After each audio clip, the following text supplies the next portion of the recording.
වෙනද වගේම ගොඩක් ආදරෙන් මම මිස් කිචන් කෝන් එකට ඔයගොල්ලෝ පිළිගන්නවා. අද මම ඔයගොල්ලන්ට කියලා දෙන්න යන්නේ රස කොත්තු එකක් හදාගන්න හැටි. ඉතින් අපි ඉක්මනට හදාගන්නේ කොහොමද කියලා බලමු.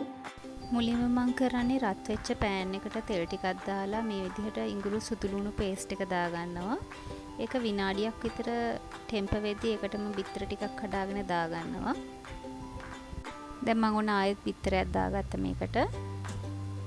මේ ඔක්කොම ටික අපි මීඩියම් හීට් එකක විනාඩි 2ක් විතර ටෙම්ප වෙන්න දෙන්න ඕනේ.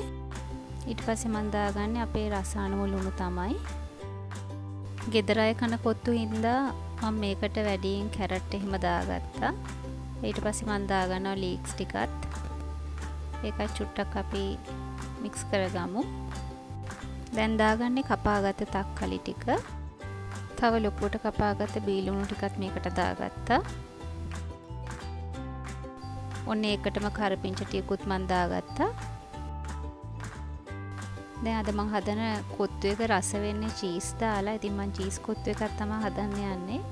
ඒ හින්දා මම චීස් කැලි ටිකක් මේකට දාගන්නවා. අපිට ඕනම චීස් එකක් ගන්න පුළුවන්. දැන් ඊට පස්සේ මම මේකට දාගන්නේ කොත්තු ටික. ඉතින් මම මේක ගෙදර හදාගත්ත කොත්තු වලින් තමයි හදාගන්නේ. දැන් දාන්නේ කෑලි මිරිස්, රස අනුව ගම්මිරිස්.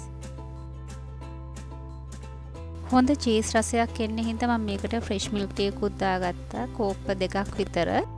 විනාඩියක් විතර මේ කොත්තු ටික අපි එහා මෙහා පෙරලගෙන මේක ඉක්මනට ලිප ඔෆ් කරගන්න ඕනේ. ඉතින් මම දැන් කොත්තු එක හදාගෙන ඉවරයි. ඔයගොල්ලෝ මේ දකින්නේ මම හදාගත්ත කොත්තු එක. ඔයගොල්ලෝ try කරලා බලන්න. ආයෙ දවසක හැම එකම ඔයගොල්ලන්ට සුබ දවසක්.